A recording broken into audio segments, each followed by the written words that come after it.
Let me please call to order the Bristol, Tennessee City Council meeting of August 3rd, 2021. Mary Lee, would you please call the roll? Yes, sir. Feierabend. Here. Keene. Powers. Here. Luttrell. Here. Turner. Here. I would like to welcome everyone and thank you for attending tonight's meeting.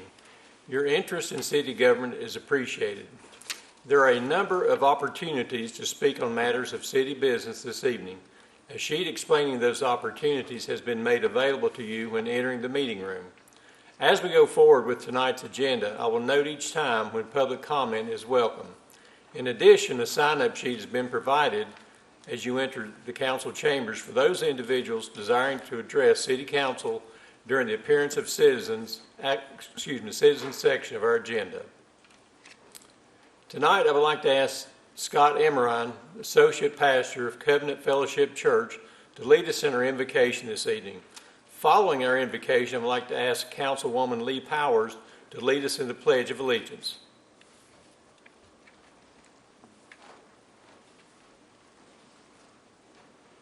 Thank you, Mr. Mayor. Thank you, Council, for the honor to pray tonight. Let us pray. Heavenly Father, I just thank you for the wonderful community that we live in, for the men and women that give so much back to our community. God, they truly have servants' hearts to lead our city, to steward the resources that you've given our community.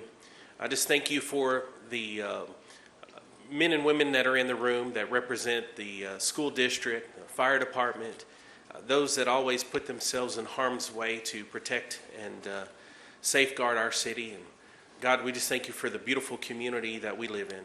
Lord, I just pray that you would give our council wisdom, that you would guide them with the resources needed to help us to continue to grow and thrive. We thank you for the new school that was dedicated this week, that there are young lives and bright minds that are going to continue to pour into this community as they grow and flourish and give back. So God, I just pray that you would bless the proceedings tonight. In Jesus' name we pray. Amen. Amen. Thank you. Please join me in facing the flag. I pledge allegiance to the flag of the United States of America and to the republic for which it stands, one nation, under God, indivisible, with liberty and justice for all. Thank you.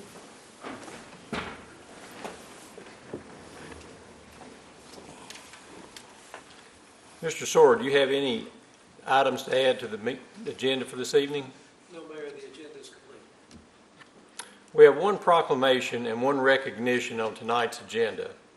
First, we have a proclamation designating the week of August 1st through the 7th, 2021 as Farmers Market Week.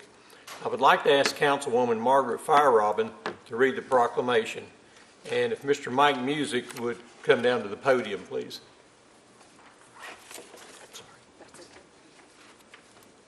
Thank you. Whereas, am I on? Can y'all hear me? No. Can you hear me now? It's not on. What do I need to do to turn it on? Should be good. Now try it. Woo. Okay. Whereas farmers and ranchers provide citizens with access to healthful, locally and regionally produced foods through farmers markets, which are expanding and evolving to accommodate the demand for a diverse array of agricultural products. And whereas farmers markets and other agricultural direct marketing outlets provide infrastructure to assist in the distribution of farm and value-added products, thereby contributing approximately $9 billion each year to the U.S. economy. And whereas farmers markets can help promote child health and reduce childhood obesity by increasing children's access to fresh fruits and vegetables. And whereas farmers markets serve as significant outlets by which small to medium, new and beginning, and veteran agricultural producers market agricultural products, generating revenue that supports the sustainability of small family farms and the revitalization of rural communities nationwide. And whereas the City of Bristol, Tennessee recognizes the importance of expanding agricultural marketing opportunities that assist and encourage the next generation of farmers and ranchers, generate farm income to help stimulate business development and job creation, build community connections through rural and urban linkages, and more. Now, therefore, to further awareness of farmers markets' contributions to our community, the mayor of the City of Bristol, Tennessee does hereby proclaim the week of August 1 through 7, 2021 as Bristol Farmers Market Week in conjunction with the observance of National Farmers Market Week. Our mayor asks our citizens to support the State Street Farmers Market in recognition of the many contributions that it makes to the daily life in the city of Bristol, Tennessee, this third day of August, 2021.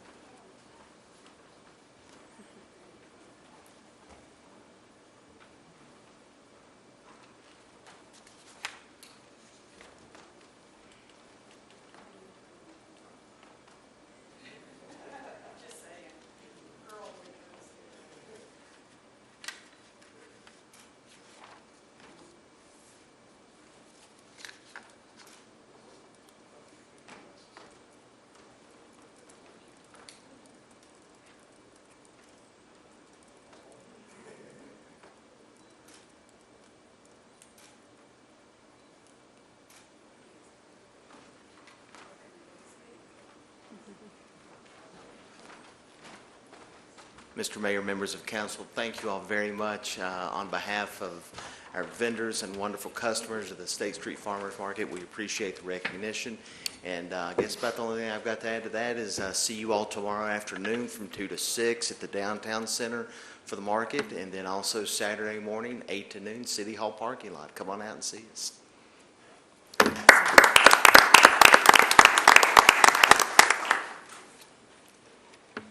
Also, this time of year, and I go to the farmer's market, try to get there every week, and for a little bit of May, most of June, people were looking for corn and tomatoes and beans.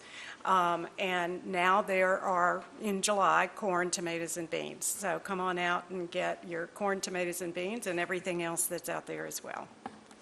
Thank you. Thank you. Next, we would like to recognize the Bristol, Tennessee Fire Department as this year's recipient of the Business Journal's Healthcare Heroes Award. I would like to ask Ms. Ann Dunham of our Department of Community Relations to introduce this year's award winner. Ms. Dunham?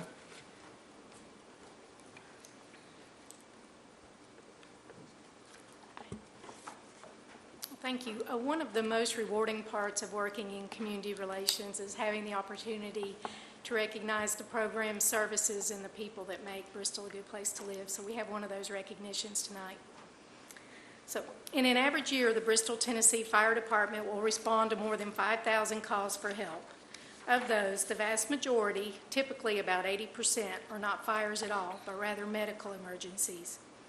The department first began responding to medical calls in 1989 through a partnership with the Bristol Life Saving Crew, but following approval by City Council and the Tennessee Legislature, expanded its service in January 2004 to become the city's sole ambulance provider.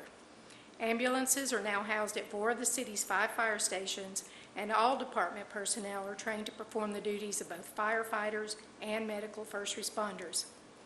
What's most impressive is that the department operates a Class A ambulance service, the highest classification possible. There are many benchmarks that must be met to maintain this classification, but for community members, it simply means this. When an ambulance is dispatched from the Bristol, Tennessee Fire Department, the team on board each and every time is certified to treat everything from minor injuries to life-threatening emergencies like heart attack, stroke, obstructed airway.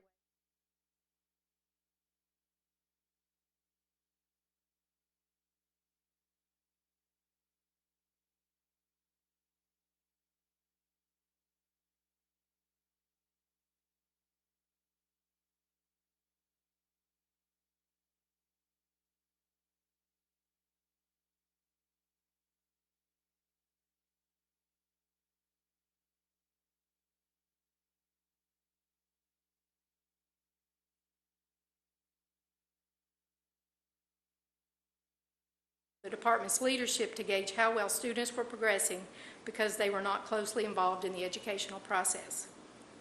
All that changed in January 2020. After more than a year of preparation, a vote by the Tennessee Emergency Medical Services Board, and a site visit from state officials, the Bristol, Tennessee Fire Department, led by Chief Mike Carrier, became the state's first fire department to gain approval to operate its own advanced EMT training program. The department has since gained approval to also offer basic EMT training. Leading the program is Captain Daryl Mears, who serves as program coordinator and lead instructor. His impressive education and professional credentials were key to gaining state approval for the training program. Assisting him are firefighter paramedic Scott Key and firefighter paramedic Stephen Carroll, both of whom are also certified instructors with more than 2 decades of teaching experience. Firefighter paramedics Jason Derrick, Jason Hilton, and Bill Nunley also provide instruction. Together, these individuals, all highly trained Bristol, Tennessee Fire Department paramedics who have been providing advanced life support to the Bristol community for many years, are the core of the program. Already, the program has provided basic EMT and advanced EMT instruction for 16 students, and Captain Mears reports that 12 others are registered for a course that will begin later this month. Several others are on a waiting list. In addition to the significant cost savings for taxpayers who no longer incur the cost of college tuition, the program has expedited training by allowing multiple members of our fire department to complete training simultaneously. When space allows, members of volunteer agencies are also invited to join the class, thereby enhancing the quality of care available elsewhere in our region. The greatest advantage of the program, however, is the team approach to teaching that now exists within the department. Program instructors have created a stringent curriculum to ensure those who complete the program, members of their own team who will work beside them on a daily basis, have the life-saving skills needed when the alarm sounds and the ambulance leaves the station. Even members of the department not officially charged with providing instruction play a vital role by sharing their experiences and expertise, helping students review class notes during quiet times, or discussing emergency scenarios that help build critical thinking skills. This all-in approach to mentorship is further enhancing the outstanding quality of training now available within the Bristol, Tennessee Fire Department and the outstanding quality of emergency medical care within our city. That's reason enough to celebrate, but tonight we have another reason. The Advanced EMT Training Program has earned the Bristol, Tennessee Fire Department designation as a 2021 Healthcare Hero by the Tri-Cities Business Journal. The official award was presented during a private ceremony at Station 5 last week and will be announced in the next edition of the Business Journal, which is expected to be available later this week. Tonight, we're excited to publicly recognize the outstanding individuals who championed the program and pooled their talents to create a training model that meets the highest standards of the Bristol, Tennessee Fire Department. So it's my pleasure to introduce Fire Chief Mike Carrier, Captain Daryl Mears, Firefighter Paramedic Stephen Carroll, and Firefighter Paramedic Scott Key. Gentlemen.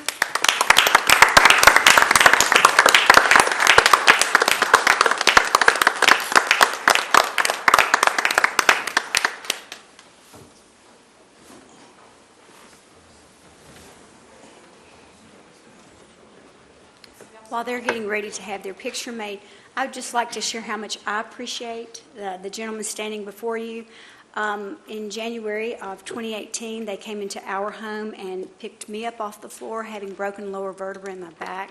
They transported me. They gave me excellent care, getting me to the hospital, and I just can't thank them enough and speak highly enough of them. They were compassionate, caring, and made a very difficult situation for both me and my husband much better. And so, gentlemen, thank you very much.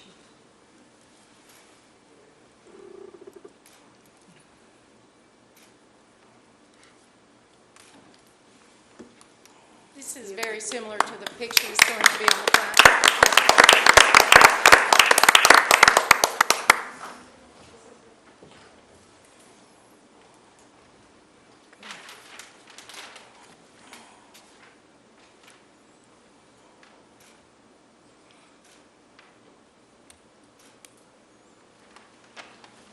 So, Oh, Mike's going to I don't want to pass up an opportunity to brag on the men and women that make my job a lot easier. I have a great team, and she talked about the fact that it is a team concept. Prior to 2018, all EMT, advanced EMT, and paramedic courses had to be taught at the community college level. It made it kind of difficult. And not only was it difficult, it's very expensive. And so they started kicking around the ideal at the Tennessee Department of Health Division of EMS committee, started kicking around the ideal of how are we going to get more EMTs and paramedics on the street, because there's a shortage nationwide of those. And so they kicked out the ideal of let's do a pilot program. And they decided they were going to select 15 agencies from across the state of Tennessee to be able to do an in-house program. And there was a lot of criteria that had to be met to be eligible to apply for one of those 15 positions. And I can't say enough about the quality of these guys that are standing here with me tonight, and particularly Captain Darrell Mears. We had to jump through a lot of hoops. We had an equipment list that you have to have on hand. We looked at that. Some of it's rather expensive. We compared it with the costs that we were paying to send people through college, and it's still a good bang for your buck to go ahead and do it. Had to develop a curriculum that they would approve. We had to then develop a syllabus.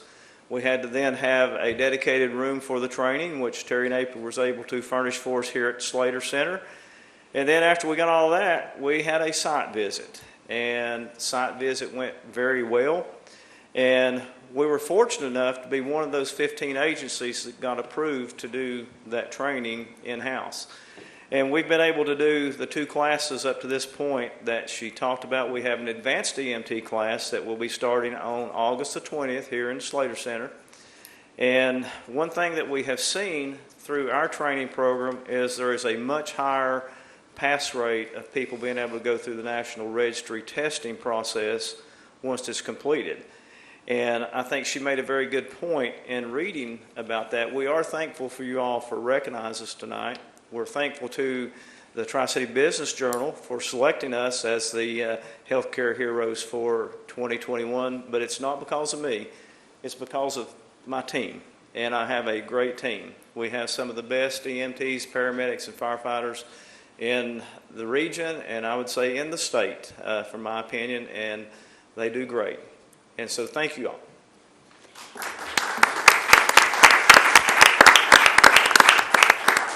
And Ann, you said that this picture is very similar to the one that they're going to use on the cover of the Business Journal, correct? Yes, ma'am, and I believe we thought it might be out today, but they're telling us maybe tomorrow or the next day, so we'll make sure you all get a copy of that. Thank you.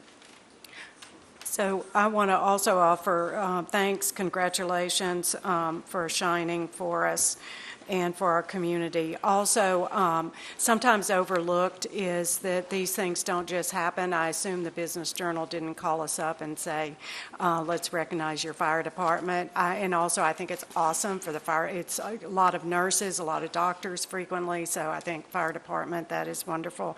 But I assume it takes somebody to nominate them and fill out an application, et cetera. So, and those parts are important to do, and sometimes we just don't take enough time or have enough time to do those kind of nominations. So I don't know who did the nomination, but I appreciate it. Somebody's smiling over there. Yeah, I mean, that's very important, and we appreciate that part of the piece of the puzzle and recognition as well. Thank you.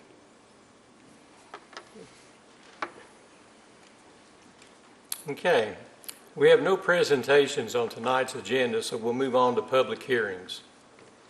The public hearing is hereby open for ordinance 21-10, amending Chapter 7 of the city's zoning ordinance. Mr. Sawyer, would you please summarize this matter for the public? Yes, Mayor, I'll be glad to. As council's aware, over the past several months, the Planning Commission and staff have reviewed the city's floodplain ordinance, which is contained in Chapter 7 of the city's zoning ordinance.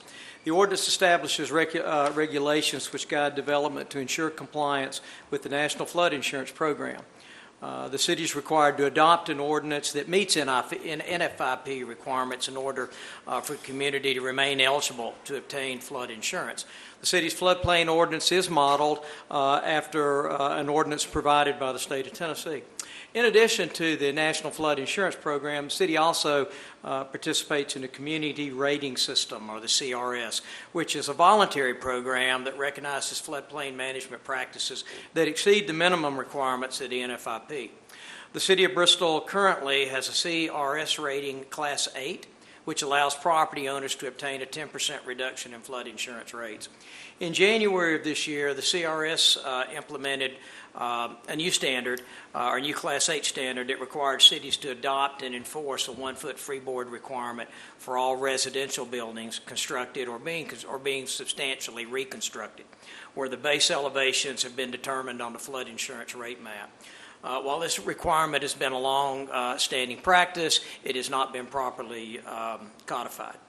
As council is aware, this was approved on first reading at your July 13th meeting, and Mr. Vevers is going to further detail this matter. Tim?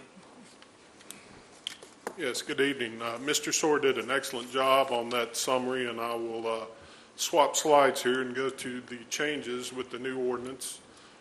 There are some definition changes, and this once again was taken from the model state ordinance for the flood program. You can see the city manager, flood or flooding, regulatory flood protection, state coordinating agency. Those are just some minor changes in those definitions. In section D, administration, they changed some of the requirements for the cost estimates to tell if something has a substantial improvement. It actually gives us more details, so it gives us more details, so there's not an arbitrary determination by us, so it does provide us lots more information for that substantial improvement determination. Finished construction, elevation certificate they did require now that prior to issuing a CO, once the building is complete and ready for the CO, that they give us that final elevation certificate. Typically, we had done that at 2 stages prior to this, but they changed the requirement to want it right at CO time. Section E, this is the biggest change, and this is to maintain our Class 8 CRS rating. We've had a 1-foot freeboard requirement for the finished floor elevation of homes since I've been here for 30 years or more, whenever it was adopted previously. The requirement, and we have been requiring that for the mechanical equipment, which would be your HVAC system, your electrical panels, your water heaters. That we have been requiring all along, but it was never codified in the ordinance and verbiage. So CRS came out and said if you want to maintain that Class 8 rating, you need to put that in your verbiage in the ordinance. So instead of just having the verbiage of requiring the finished floor to be at 1 foot, it now will add that verbiage to also have the mechanical equipment. Also, they did some changes to the adding where you could do a conditional letter of map revision for encroachments into regulatory floodway. And they also did some revisions to the standards for AO and AH zones. Those are shallow flooding zones, but the city does not currently have any of those zones in the corporate limits. As Mr. Soar mentioned, Planning Commission did vote unanimously to forward a favorable recommendation to City Council for this ordinance, and if there are any questions, more than happy to try to answer them.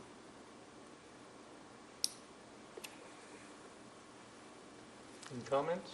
Questions? Good. Would anyone in the audience like to address council on this matter?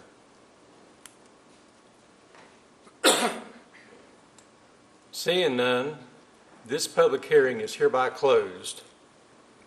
Next, we have the appearance of citizens. This section provides an opportunity for the public to address City Council on any matter that is not on the printed agenda for formal consideration. Comments are limited to matters of city business only. A response will not likely be made at this time, since in most cases neither the City Council nor the City Manager will be prepared to effectively respond to the concern. The City Manager will look into the matter and get back to City Council, or, as appropriate, have staff to meet with you in an effort to satisfy your concern. Comments are limited to 3 minutes per individual and are not transferable to other individuals. Groups are encouraged to select a spokesperson to represent them. I've been provided a list of individuals desiring to address council this evening. So at this time, I'd like to ask Trevor Leonard to come up.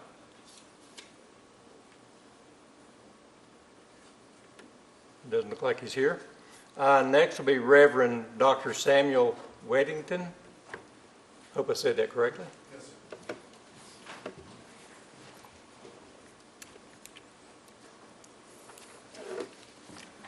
I won't be able to get through all of my comments if the recorder would like to have a formal letter.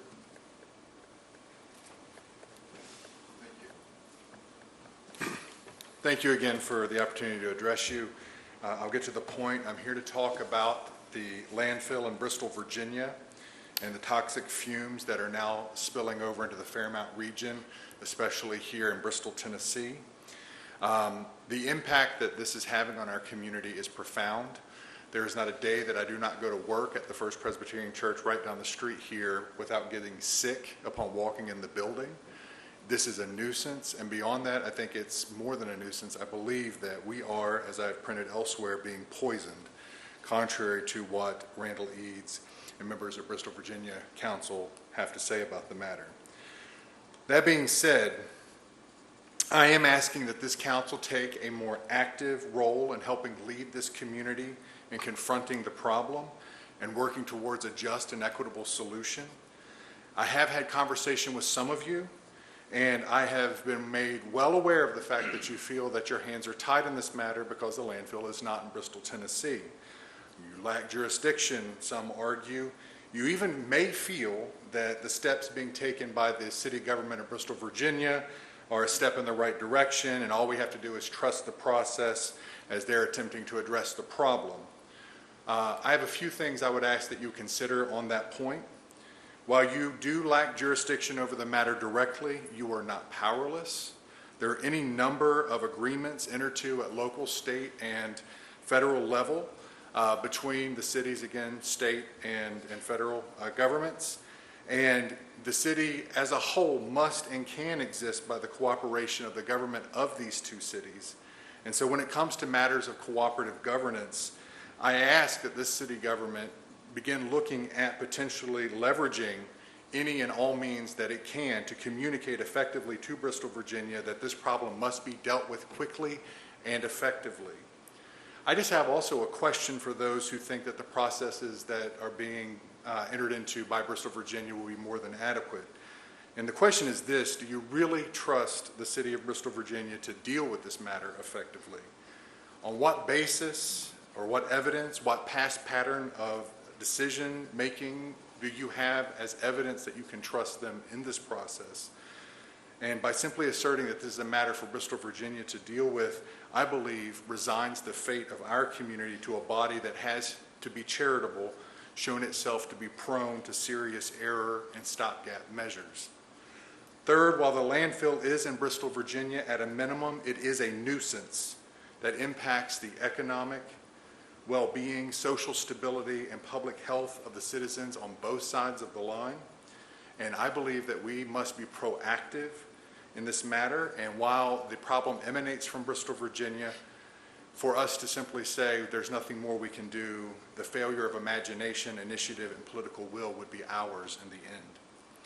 Again, I could go on, but my task tonight is not to badger, but it's to plead on behalf of my family who lives in Forest Hills, on behalf of my church community, on behalf of the many residents I have spoken with in the Fairmount region. I am asking this body to be proactive, again, in the following concrete ways, and they are listed in the letter. The first thing I would ask is that this matter of the landfill and its pollution be added to each and every meeting of the council until this matter is resolved. Well, do you want me to end? Sorry. Thank you. I will just say to council, I have 3 minutes, but I'm not done speaking publicly. Please take this seriously.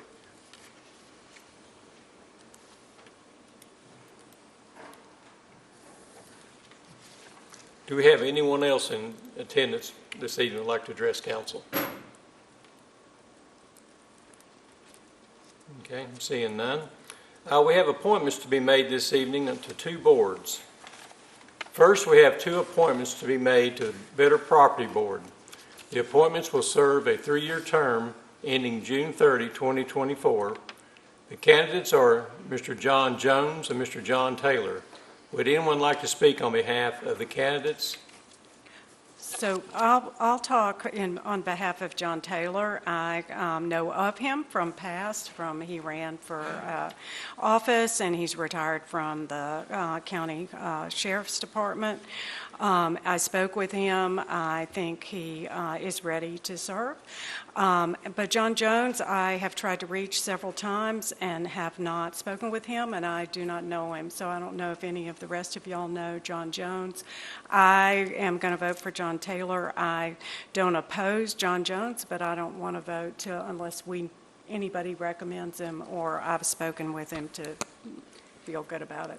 I think with the action that we took in the past year with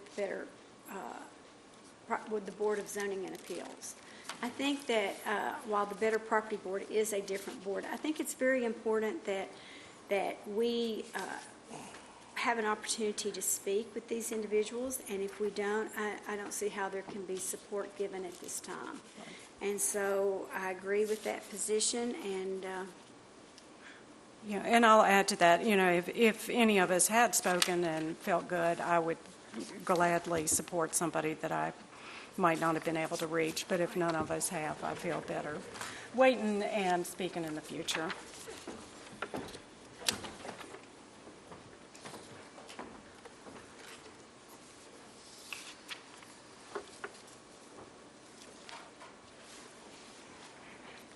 Fire Robin votes for John Taylor. Luttrell votes for John Taylor. Let's see. Powers votes for John Taylor, and Turner votes for John Taylor. John Taylor has been appointed. Next, we have one appointment to be made to the Tree Board. The term of the appointment will be for a period of 4 years, ending June 30, 2025. The candidate is Ms. Susan Tanner. Would anyone like to speak on behalf of the candidate? I'd be happy to. Ms. Tanner she's been on it before. She was a candidate last time, but a couple of new people came on. There's a vacancy again and opportunity for her to go back on. They had a good team working before. She was one of those team members, so I look forward to her serving again on the Tree Board. And y'all should go visit her yard. It's beautiful.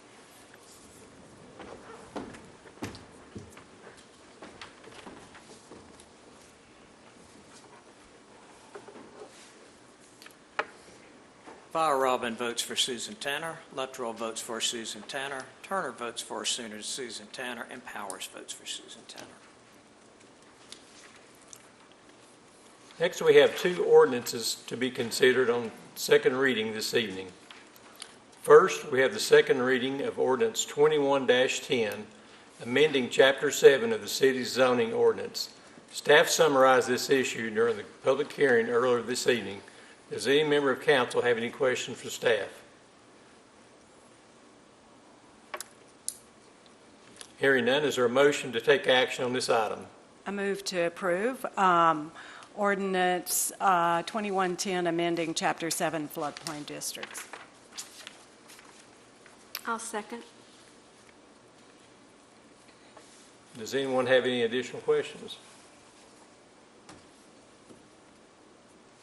Good work. This public hearing had an opportunity, the public had an opportunity to comment on this issue during the public hearing, so I believe we're ready for a vote. Mary Lee, would you please call the roll? Fire Robin, Yes. Powers, Yes. Luttrell, Yes. Turner. Yes. Next on the agenda is the second reading of Ordinance 21-11, amending Chapter 50 of the city's Code of Ordinances as it relates to the prohibition of smoking in municipal parks and public spaces. Mr. Sawyer, would you please summarize Ordinance 21-11? Yes, Mayor, as council will recall, earlier this year, you approved Ordinance 21-7, which was made possible by legislation approved by the Tennessee General Assembly in 2020, which gave cities the statutory authority to prohibit smoking in public playgrounds. But smoking and public playgrounds are fairly narrowly defined And the definition did not include vaping products, and it was specific to playgrounds and not municipal parks and other public spaces. More recently, in 2021, the General Assembly approved Public Chapter 551, which did expand the definition of smoking to include vapor products. It also expanded the definition of areas in which smoking could be prohibited to include public parks, greenways, and other public property accessible by youth. Council was briefed on this during the legislative updates a month or so ago, and you requested staff bring to you this amendment of Chapter 50. This was approved on first reading last month and is before you this evening for second reading. Does any member of council have any question for staff? Hearing none, is there a motion to take action on this item? Motion to approve ordinance 2111, which will amend Chapter 50 of the Code of Ordinances to prohibit smoking in public parks, public playgrounds, and certain other public properties. I'll second.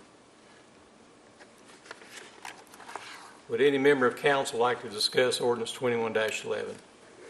Just, we thank the legislature for making this, amending it from what we heard from our city staff and from Terry Napier with Parks and Recreation and our attorney. This makes it easier to enforce.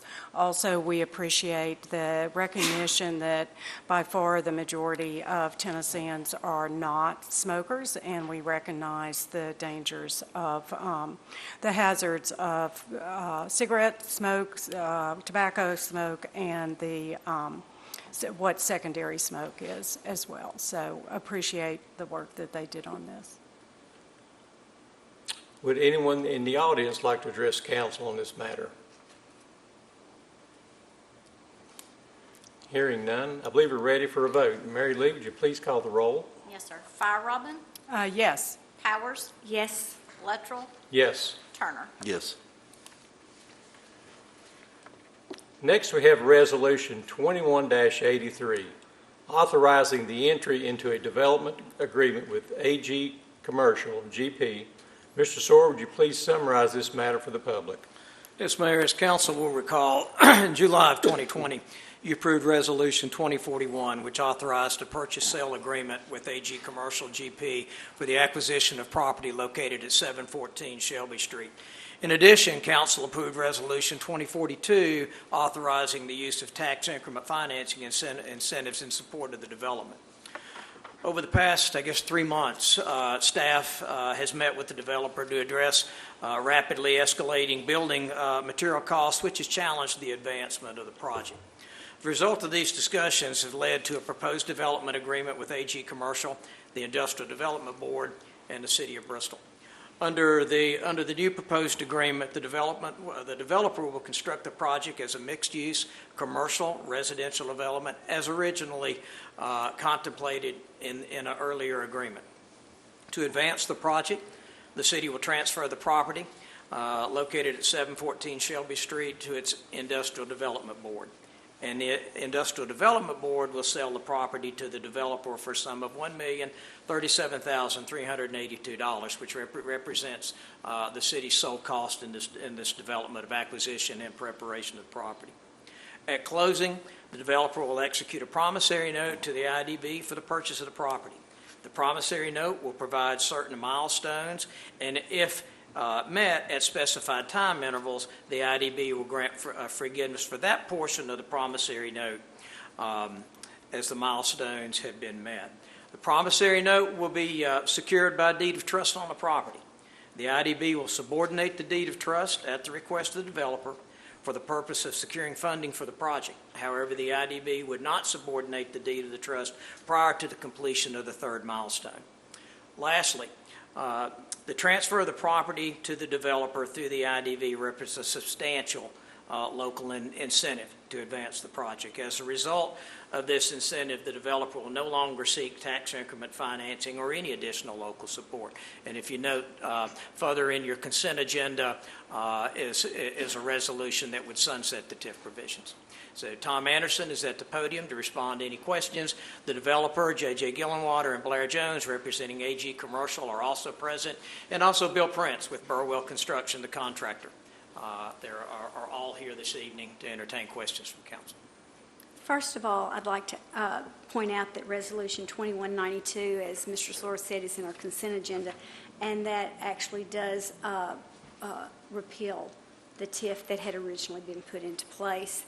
And the amount of the purchase price of $1,037,382 makes the city whole in its purchasing of the property and of its contribution to work to date. So we will be made whole. I think it's important to note that the deadlines or the milestones are December 31st of 2021. The parking lot, it will not be the final parking lot, but it will be one that is paved, striped, and open to the public for the parking of vehicles, will then require 20% of the purchase price. Then, as of August 4th, 2022, almost a year from today, the developer will have entered into pre-leasing agreements covering 50% of the commercial space in the project, which will then guarantee purchase of 20% more of the purchase price. By February 4th of 2023, the developer will have entered into pre-leasing agreements covering 75% and again releasing another 20% of the purchase price back to the city. That's February 4th. August 4th of 2023, the developer will have completed the footers for the project, and again, another 20% of the purchase price will be returned to the city. And as of August 4th, 2024, the developer will have completed the commercial space portion of the project, evidenced by certificates of occupancy being issued for 100% of the commercial space. So 100% of the commercial space, which will then return the final 20% of the purchase price to the city. I may be jumping ahead here, but I'll jump nevertheless. Sometimes it's questioned as to whether or not purchasing properties by the city on behalf of the people is a good investment of the people's money. In this incident, I believe that it has been. It's been a very laborious situation to get to this point. We're entrusting a whole city block to the developers, and we have confidence that they're going to deliver an exceptional product. Nevertheless, having said that, we have protected the people by putting these milestones into place to assure that if at any point there is default of the milestone, the property will be returned to the city. Under these circumstances, I support the city purchasing properties to find a good fit for a development agreement. So we're looking forward to it. We'll vote on it. But a quality product, on time, fully leased. I'd just like to add that, a project like this is kind of a once-in-a-lifetime project that can come to a community the size we have. There's going to be a lot of expectations on this project for deliverable. And, like Ms. Powers said, that we feel good about the project. And I think it's going to be a great project for our community. So, but the eyes are going to be on all of us for delivery and how it proceeds and progresses, and especially hitting those milestones. We will be watching that very closely.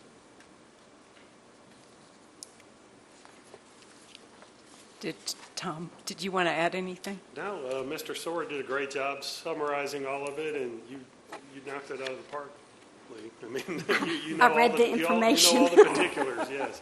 So no, it's a wonderful project, and it is something that that's going to change the face of the city forever going forward in a positive way. So we're really excited. Well, and having the parking by the end of the year is very important. We desperately need parking, so. And I'll just say, though I love the project, but due to advice from our city legal counsel, a possible conflict, I'm going to abstain from voting.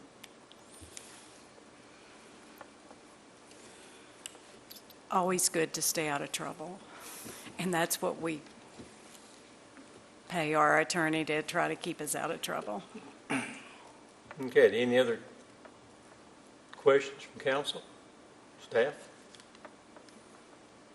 Okay, is there a motion to take action on this item? I'll make a motion to approve Resolution 2183, authorizing the entry into a development agreement with AG Commercial GP and the conveyance of the property to the Industrial Development Board. So, Do we have a second? I'll second. Would any member of council like to discuss Resolution 21-83? Would anyone in the audience like to address council on this matter? Seeing none, I believe we're ready to vote. Mary Lee, would you please call the roll? Fire yes. Powers, Yes. Lettrell, Yes. Turner. Abstain. And the Industrial Development Board will have a called meeting on August 9th to secure their part of this development agreement. Thank you. Thank you. This brings us to the consent agenda. Mr. Sorrell, would you please read the items on tonight's consent agenda? Yes, Mayor. The first item is the minutes of the July 13th called joint meeting of the Bristol City Council and the Bristol, Tennessee City School Board of Education. We have the minutes of the July 13th, 21 City Council meeting, minutes of the July 27th, 2021 City Council work session, Resolution 2184 designating members of the City Council to serve on city boards and quasi-municipal and non-municipal agencies, Resolution 2185 awarding a bid for the purchase of bulk highway salt, Resolution 2186, adopting Amendment Number 1 to the City of Bristol, Tennessee Group Health Plan. Resolution 2187, adopting Amendment Number 2 to the City of Bristol, Tennessee Group Health Plan. Resolution 2188, adopting Amendment Number 1 to the City of Bristol, Tennessee's Group Dental Plan. And Resolution 2189, approving an amendment to the Administrative Services Agreement for the city's health and dental plans. And Resolution 2190, awarding a proposal to Burwell Construction Company for evaluation of 2000 West State Street. Resolution 2191, approving an application for the Certificate of Compliance for a license to sell alcoholic beverages at retail at the City of Bristol, Tennessee. And lastly, Resolution 2192, repealing Resolution 2042, related to the approval of the 714 Building Project Tax Increment Financing Amendment to the Downtown Central Business Redevelopment District. Would any member of council like any item to be removed from the consent agenda? Hearing none, do I have a motion to approve the items included in the consent agenda? Move to approve the consent agenda. Here a second? I'll second the consent agenda. Mary Lee, please call the roll. Fire Yes. Powers, Yes. Lettrell, Yes. Turner. Yes. Next, we have our Board of Education liaison report. And I'd like to challenge Dr. Tudor, see if she can deliver more than she delivered yesterday. That's a challenge, isn't it? I don't know about that. That is a challenge. I don't think I can do that. Although I will follow up with Mr. Anderson's comments that the landscape of downtown Bristol will change forever with this project you all just approved. I believe that's also what our new middle school has done. It will change the landscape of our city for many, many years to come. So we are thrilled about that. Obviously, we had our grand opening. First day of school was yesterday. It was an abbreviated day for students, just 2 hours, but that was plenty of time to give our 6th, 7th, and 8th graders a sneak peek at their brand new school and just see the looks of amazement on their faces. That made the years of planning and preparation for this project all worth it. It was great to see not only their faces, but also the faces of the public. And thank you all for joining us yesterday. We appreciate your partnership in that, certainly, and we're looking forward to the next phase of whatever that is in our city as well. So thank you for partnering with us in that. Also, thank you to the city. I'm not sure who's behind it, but we appreciate when you notify the citizens that we're getting ready to start school again, and to be careful in our school zones in terms of arrival and dismissal times at all of our schools. So thank you for that support and getting that word out and supporting us in that way. Also, the police department partnering with us when we have arrival and dismissal, particularly yesterday at Tennessee Middle School. Dismissal was a little hairy. It took us a long time. So we've already made preparations today to not have that issue tomorrow, or as many issues. We still appreciate the public's, our neighbors certainly, and our families' patience as we work through those issues. And we've added 300 plus students to that campus, and so that's going to take some time for us to work out the kinks, and we don't have any more room at this point to put vehicles or buses, and so we're still working through that a little bit. So thankful for the support from the police department to keep everyone safe. Their presence there yesterday was a tremendous help. We have issued our COVID guidance for back to school that our families received information through email, and certainly information on School Messenger, which is our voice message system that we use. So we also have that information on our website if you receive questions. At this point, we are masks are strongly encouraged but not required, so particularly inside our buildings. We will continue with social distancing as much as possible with our students in classes when they return tomorrow. Continue with our frequent cleaning of our facilities like we've been doing. Our teachers will do those inside the classrooms for surfaces certainly, and then our common areas in our buildings. We are continuing to limit visitors during the school day, but allowing, based on choice, families to join and participate in things in the evenings, athletic events or PTA events, anything that's after school. We're opening our facilities up for those things, but just not during the day when our students are present in learning environments. So we just received our preliminary data from our testing that happened in the spring, and there was a state press release. I don't know if you've heard that yesterday. Our data really coincides preliminarily with what we heard at the state level. It's not great information, which tells us that the best place for our students to be is in our buildings with us. And we have a lot of work to do to help them recover both socially, emotionally, as well as academically from the trauma of the last 16 months. So we are glad that they're back with us, and we're looking forward to helping them overcome those hurdles. That's all I have for you. Do you have any questions for me? School looks beautiful. Thank you. I appreciate it. Thank you. Okay, City Manager's report. Yes, Mayor, I'd like to discuss with City Council the potential for a date for a called work session to address the property tax rate. We need to have that conversation, and ideally, we conclude the work at one or more called work sessions and then have a called meeting to approve on first reading. Preferably, we would have second reading on a proposed property tax rate at our September meeting, which I think is probably September the 7th, the first Tuesday in September. That we are required by our charter to have 7 days between first and second reading, and certainly there's a public hearing associated with the second reading. The timing is important from the standpoint of we need to let the public know, and we need to get tax notices out. So there is while we haven't reached a critical juncture, we don't want to. So if council has some recommendations that for a called work session, please look at your calendar and give us some guidance. We need at least to be a week out from today to meet our proper meeting notice timelines. I'd like to propose Wednesday, August the 11th. I'm out of town. I sent my out-of-town dates about a month ago or so, and I'm out of town. If you'll refresh our memory, what are your I out-of-town sent them dates? to, I don't know that I sent it to everybody. I leave on the 11th and not back till the 22nd. Yeah. Unfortunately, that's mine. Well, We have a regular work session on the 24th, is that correct? We do.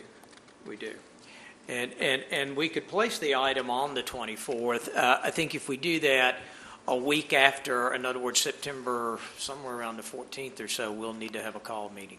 The next week is the 31st on That, Tuesday. and actually, that would work, Councilwoman Fire-Robin. We could have first reading on the 31st and then second reading on September 1st. That would be. Could we do, if we did the tax, try to lighten up that agenda on other items on the 24th, and then have the called meeting and work session for other items on the 31st? We can do whatever you all would like. could the four of us that will be here have an initial meeting, and then I will be out of town myself the week of the 24th also. you'll be out The week of the 24th? Yeah, I'll be Okay. out of town. So it doesn't sound like all five of us are going to be here after the 11th. I could do the 10th. I can do the 10th after 1 o'clock. Do What any of say you you know guys? Councilman Keene's availability on the 10th, just out of curiosity? Okay. What's that? Chad's availability. on He'll the be back. He'll be back. Okay. Would you like to then set this on the 10th? And there's nothing magic about our 11 a.m. meeting. This could be at your availability. I'm not available till 1, so if we could meet at 1, that would be helpful. I would prefer later in the afternoon. Even later than 1? Yeah. You want 3? Yeah. Can be good. Yeah. All right, we'll look at 3 o'clock then on the 10th, and then we can, based on your conversations on the 10th, we can see where we need to go for there in terms of subsequent meetings. Is that Councilwoman Fire-Robin? Well, I just, knowing what our schedules are, I mean, should we pencil in like August 31st in case we needed it to hold it, or just curious if that. Well, when we meet, we have met about the budget and in prolonged conversations about the budget, but I view the conversation about the tax rate to be something that will be just as intense and lengthy as that about the budget, because there are things that, back in the spring, we talked about the tax rate, and I think that there are several of us that want to know what our intentions are with the schools as far as a dollar figure, and also what our intentions would be with some other projects. And we have the comp study in place, but I think through this process, it's been brought to council's attention, if I've understood correctly, that we are still facing a shortage of people to work in order to maintain properties and carry out the functions of the city. And so I think it would be important to know, do we need to incentivize folks to come back to work for the city? How short are we with employment by department? Where are we regionally with any type of compensation gaps at this point? Because, setting this tax rate, it takes all of that into account. And I am not a fan of setting a tax rate and then trying to backfill and hit all of our marks. I think we have a unique opportunity this time to fill in those pencil in, everything's a pencil, right? But to pencil in those needs that we have to be sure that we have the appropriate funding to meet those needs. And so it will be lengthy, and it will probably be meeting at least twice before we're ready to put anything forward, I think, based on past experience. And it's not that I think that there'll be any huge disagreement over the tax rate or where it lands. I just think that it will still be that concerning discussion to get us in this unique opportunity where we need to be to take care of a variety of issues that have come up through our budget conversation. So that's an awful long diatribe to say we're on for the 10th, if we're on for the 31st.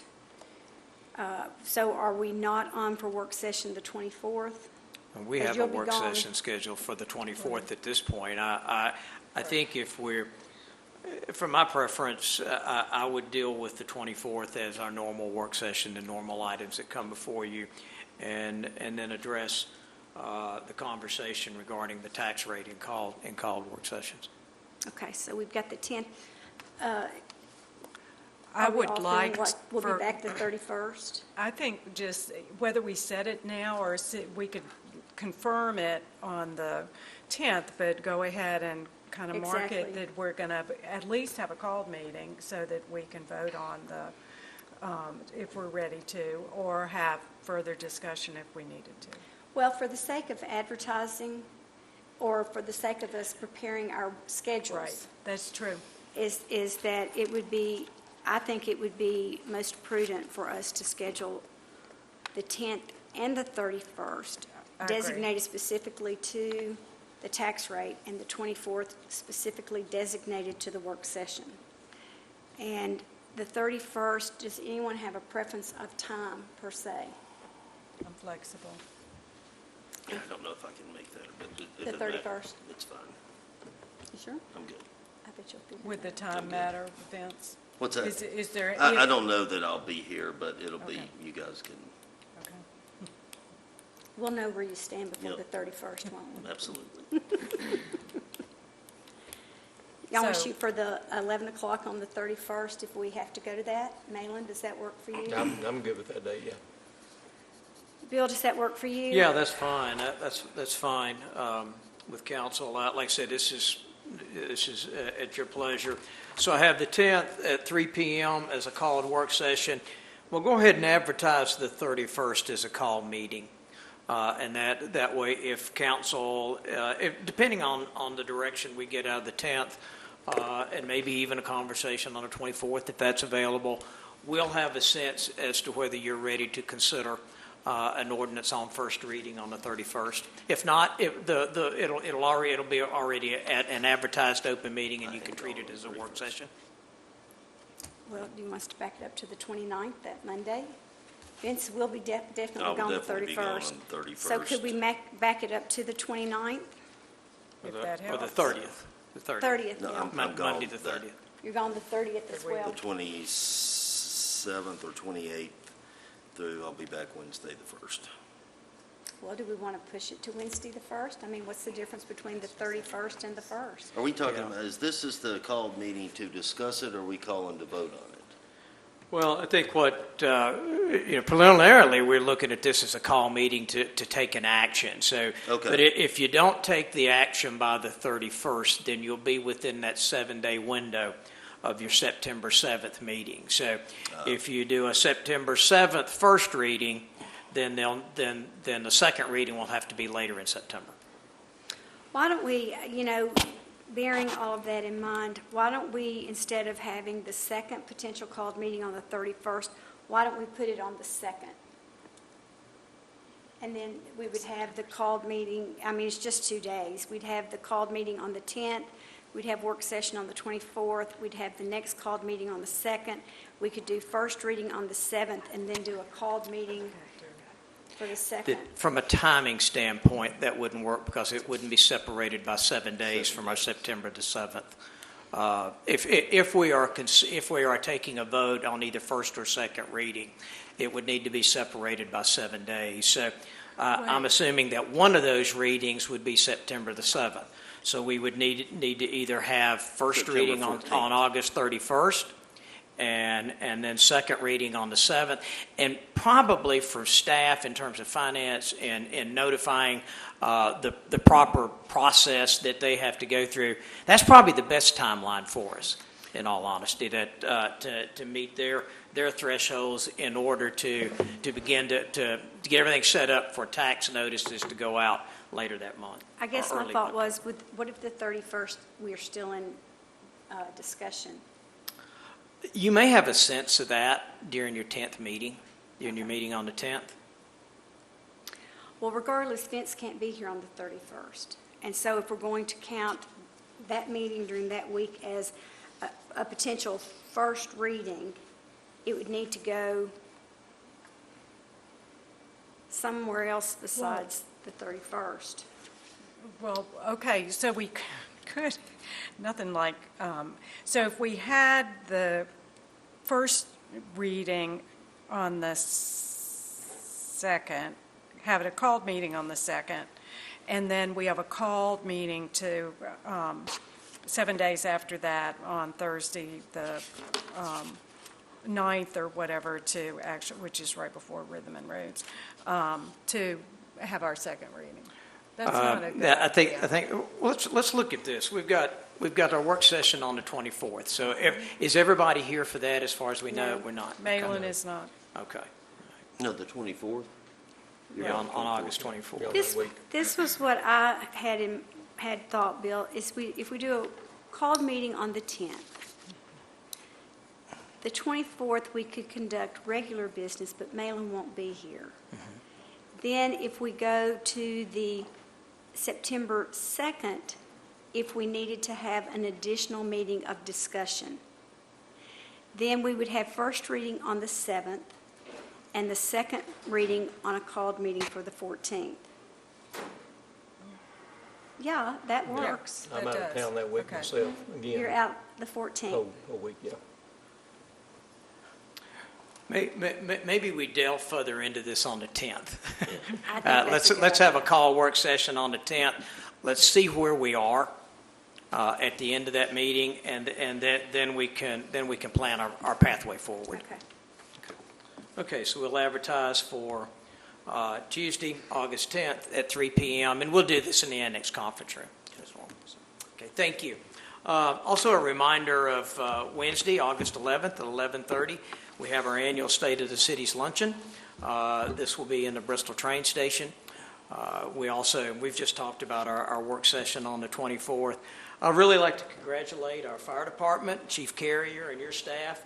The Healthcare Heroes recognition by the Business Journal is quite the accomplishment, and we're very proud of you, your staff, and your department. And I also would like to welcome Chief Matt Austin, who's been here as interim chief before and is certainly no stranger to council, but we're glad to have you in your new capacity this evening, Matt. Thank you. That's it. That concludes my comments. Council comments. I really don't have anything. I'd like to remind everybody of this Friday, is that August 6th, there'll be a groundbreaking for a new Sullivan County EMS facility down off of River Johnson Road. City Highway. What? River Road. River Road, thank you, at 9 o'clock. And it's really a very it's a great example of collaboration between the city and the county. The city donated this land to the county so that they could build an EMS facility in that part of the county. Bristol Rhythm and Roots, the countdown is on. We're looking forward to a great event. Ticket sales are going well. We need more volunteers. We have right at 600 volunteers close to. We actually need closer to 1,000, 1,100. To the schools, thank you. I had the privilege of taking our 6-year-old grandson. He kind of squabbled with me before we got there. He didn't know why he had to go back to school. He started first grade yesterday. I said, because this will be something when you're my age, you can say you were there the day that it opened. And he was enthralled from the time he walked in until we left. We went up every staircase. We rode the elevator twice. We stood in the middle of the gym and jumped up and down. It was a wonderful, wonderful day, and he's very excited about getting to be at the new Bristol, Tennessee Middle School. I don't think we need to stop there by any means. Part of our tax rate conversation, I would hope, will include next steps as far as appropriations of funding, when debt rolls off, when we will be in a position to do that. Very excited about that.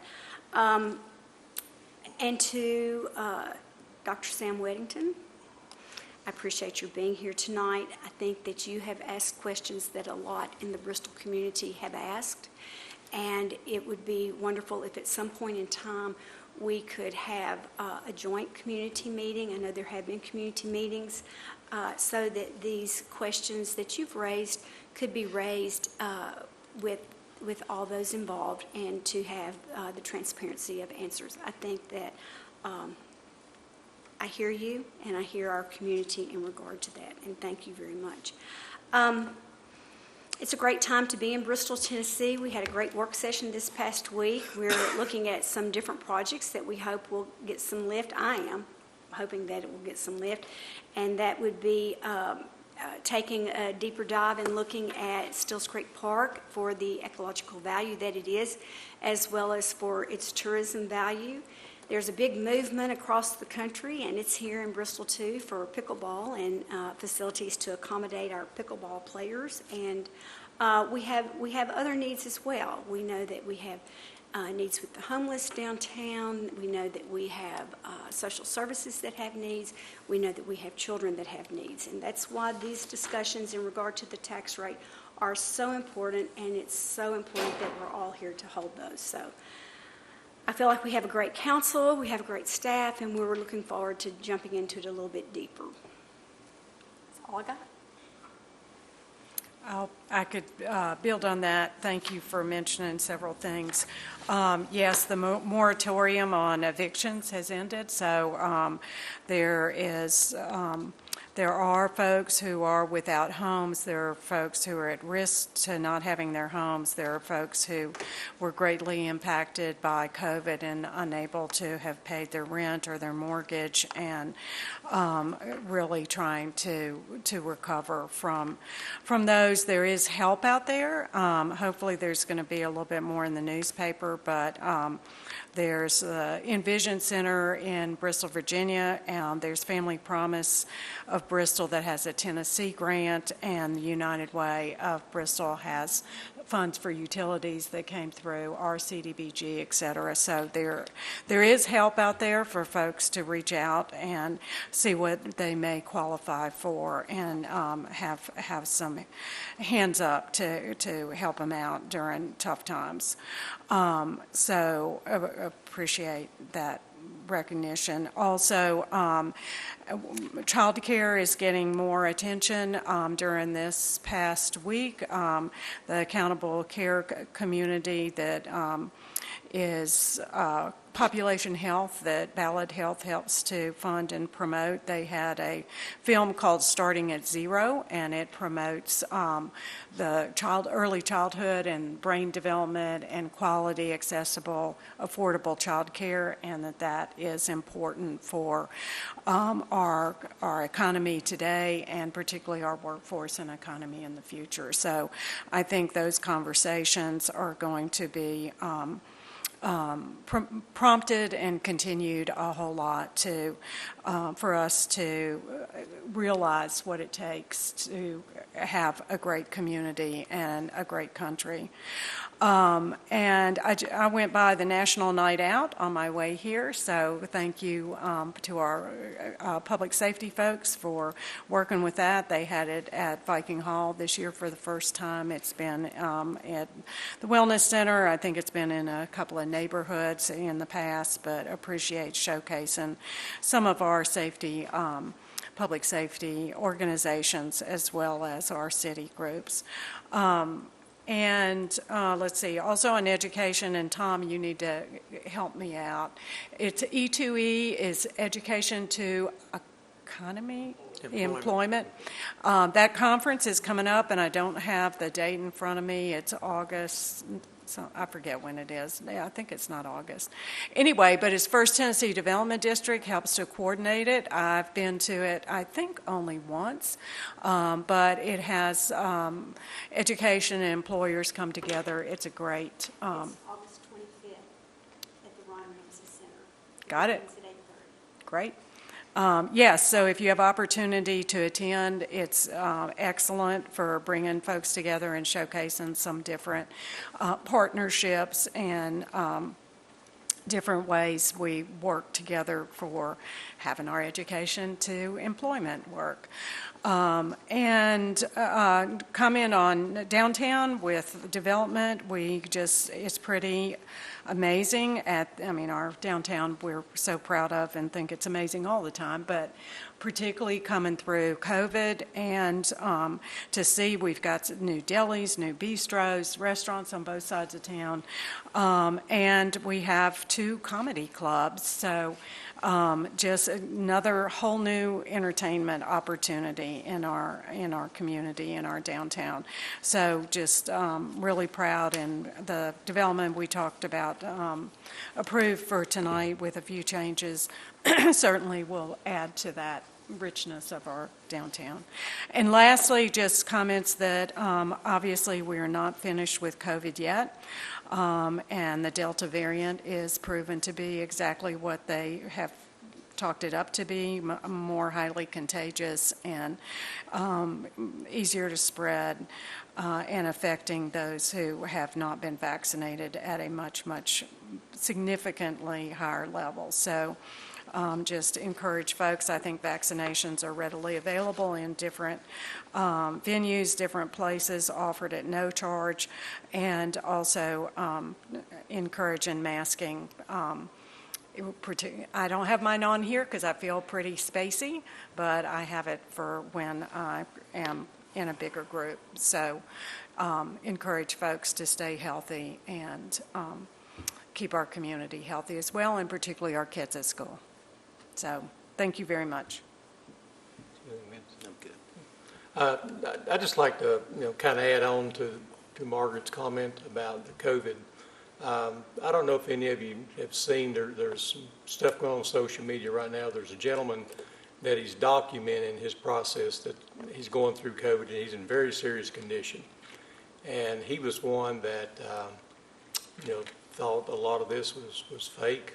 He didn't believe in it.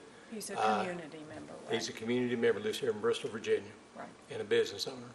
And he's 43 years old, and he is pleading out there to everyone, to get the shot. He didn't believe in it, but he wishes now he had taken it. He has a large family. They're all obviously very concerned about his situation. So, the COVID is not over. And I think it's going to get, it's going to get worse before it gets better again. So we all have to be very careful. Lastly, I want to thank everyone in attendance tonight. And it goes without saying, the city staff of Bristol, Tennessee, they work miracles every day. And we very much appreciate the effort for each and every one of you. And with that, we're adjourned.